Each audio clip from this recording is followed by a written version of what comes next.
Albert Einstein. He would one day be called the greatest genius of the modern age. But before the fame and the Nobel Prize, Albert Einstein was simply a quiet boy from Germany, slow to speak and often misunderstood. He was born in 1879 in the small city of Ulm. As a child, he was fascinated by invisible forces. When his father handed him a compass, he couldn't stop staring at the needle that moved on its own. He later said that moment changed everything. It made him realize that something unseen must lie behind everything in nature. But school didn't see him that way. Teachers called him lazy, distracted, and even defiant. He hated rote memorization, the kind that killed curiosity. At 15, he left school in Germany altogether, chasing freedom over conformity. A year later, he applied to the Swiss Federal Polytechnic in Zurich, but he failed the entrance exam. His grades in math and physics were exceptional, but in languages and history, they were disastrous. He had to wait another year before he could try again. When he finally graduated, no one wanted him. He sent letter after letter to schools and universities, begging for a position as a teacher or assistant. Every single one was rejected. He felt invisible, a man with ideas no one wanted to hear. So he took what he could get, a job as a third-class clerk at the Swiss Patent Office in Bern. By day, he examined other people's inventions. By night, he imagined chasing beams of light. Even when he applied for a teaching role in 1907, the University of Bern rejected his application. Some thought his theories were too radical, more art than physics. Others dismissed him for not following academic protocol. He was a man destined to change science, held back by paperwork. But Einstein never stopped thinking. And in 1905, from that tiny desk in Bern, he published 4 papers that shook the foundations of physics: light as energy packets, atoms in motion, the special theory of relativity, and a simple perfect equation, E equals mc squared. At first, few understood him. Years later, even as his name became known around the world, one of his papers was rejected in peer review, the only time it ever happened. The editor who declined it had no idea he was turning down Albert Einstein. His life was built on rejection, from schools, from universities, and from the establishment itself. But every no became fuel for the next idea. Every failure pushed him closer to the truth that would change how we see the universe today. The world didn't open its doors for him, so he built a new one. And he wouldn't be the last genius to be told he wasn't enough. Nikola Tesla. The present is theirs. The future, for which I really worked, is mine. And he was right. But when Nikola Tesla said those words, the world had already turned its back on him. Born in 1856 in a small village called Smiljan, Tesla grew up surrounded by imagination. His father was a priest. His mother, an inventor at heart, built simple machines by hand. From her, he inherited a mind that could see electricity before the world ever understood it. As a student, he could perform complex calculus in his head, but he never finished university. He dropped out, he gambled, he got sick, and yet his obsession with energy never left him. In 1884, he arrived in America with a single suitcase and a head full of ideas. He went to work for Thomas Edison, the man the world already called a genius. But when he asked for his promised $50,000 reward, Edison laughed. So Tesla quit the next day. He tried again, this time with his own company. His investors abandoned him, took his patents, and left him broke. He dug ditches for $2 a day just to survive. But even underground, he was still thinking above the clouds. He built the first alternating current motor, the system that would power the modern world.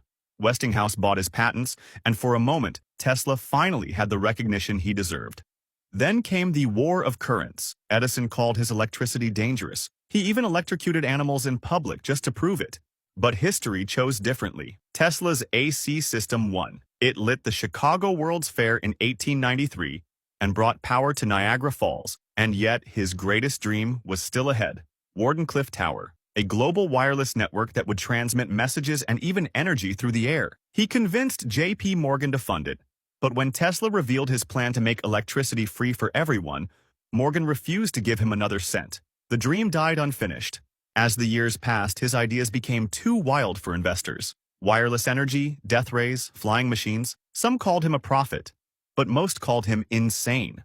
He spent his final years alone in New York hotels, feeding pigeons and living on milk and honey. He died in 1943, penniless. While the world ran on his inventions, they stole his ideas, they ignored his warnings, they even mocked his vision. But the truth is, they're all living in his future. The present was theirs. The future, the one we live in, was his.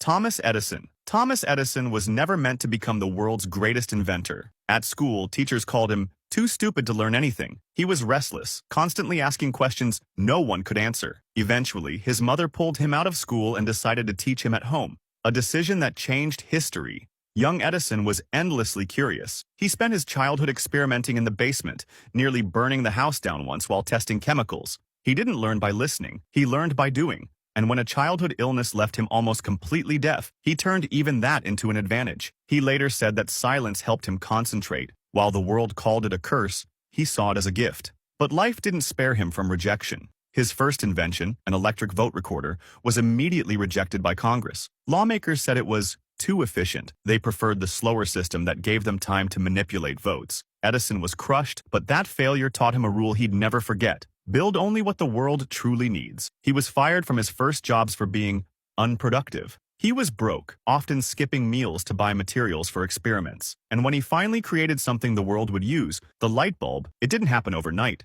He tested over 10,000 materials, cotton, cardboard, even human hair, before finding one that worked. But he never stopped. He famously said, "I have not failed. I've just found 10,000 ways that won't work." Even after success, rejection never left him. During the War of Currents, his direct current system was crushed by Nikola Tesla's alternating current. Public opinion turned against him. His company was taken over by investors, and his name, once the symbol of progress, was nearly forgotten. Then came disaster. In 1914, a massive fire destroyed his laboratory, years of research gone overnight.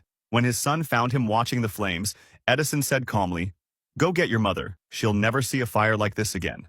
The next morning, he went back to work at 67 years old, starting again from nothing. Through all the ridicule, the losses, and the failures, Edison never gave up and proved that genius isn't about never failing. It's about never stopping.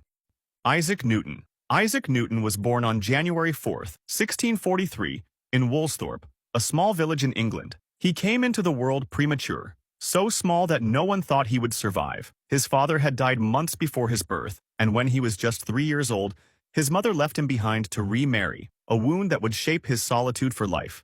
He grew up withdrawn, silent, and lost in thought. At school, he wasn't considered talented. Teachers said he was distracted, slow, and constantly daydreaming. But behind that silence was a mind building entire worlds. His mother wanted him to become a farmer, but he had no interest in the fields. He wanted to understand the invisible forces that moved everything around him. Eventually, he was sent to Cambridge, where his real journey began. Then came the Great Plague of 1665. The university closed, and Newton returned home, isolated and alone. But it was in that isolation that his genius awakened. In those 2 silent years in Woolsthorpe, he discovered the laws of motion, gravity, and the nature of light, all before his 25th birthday. Yet when he finally shared his discoveries, the world did not applaud. His paper on light and color was harshly rejected. Critics, including the influential scientist Robert Hooke, accused him of arrogance and error. Humiliated and hurt, Newton withdrew completely from public life. For years, he refused to publish or even discuss his work. When he returned, he did so with a vengeance. He published Principia Mathematica, one of the greatest scientific works in history. It changed everything. But success did not bring him peace. Newton's life was filled with conflict. He fought bitterly with Hooke and Leibniz, obsessed with proving his own superiority. He became isolated once again, not by the world, but by his own mind. Behind his fame, there was a secret universe only he explored. Newton spent decades studying alchemy and biblical prophecy, convinced that science and faith were one. He rejected the church's official doctrines, believing the truth of the universe was hidden beneath centuries of corruption. Those writings were so controversial that they remained secret for hundreds of years. He also struggled with his own mind, sinking into depression or working endlessly without sleep. Some believe mercury from his experiments poisoned him, feeding the chaos inside. But even through darkness and rejection, Newton never stopped searching. He showed that sometimes the greatest breakthroughs are born not from applause, but from silence. Charles Darwin. Charles Darwin was born on February 12, 1809, in Shrewsbury, England, the 5th of 6 children in a wealthy family. From an early age, Darwin was more interested in collecting beetles and studying plants than following his father's dream of making him a doctor or a clergyman. He wasn't a prodigy, nor a particularly disciplined student, but his endless curiosity about nature set him apart.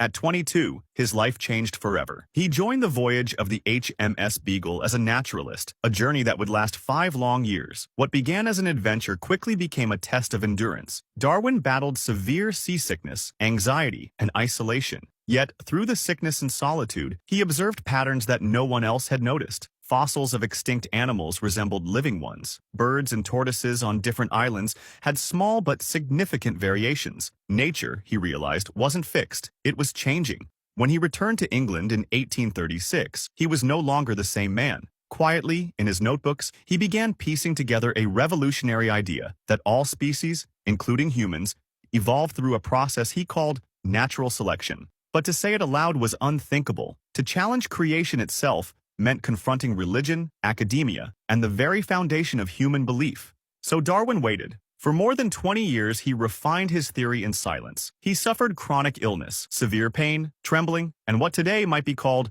panic attacks. He saw more than 20 doctors, but none could explain what was wrong. But his real torment wasn't physical. It was the fear of rejection, of unleashing an idea that could divide the world. In 1851, tragedy struck. His 10-year-old daughter Annie, the child he loved most, died after months of illness. Her death shattered him and whatever remained of his faith in God. Darwin, once a devout believer, could no longer see divine mercy in the natural world. Yet, even in despair, he kept working. He believed that understanding nature might reveal a truth higher than any doctrine.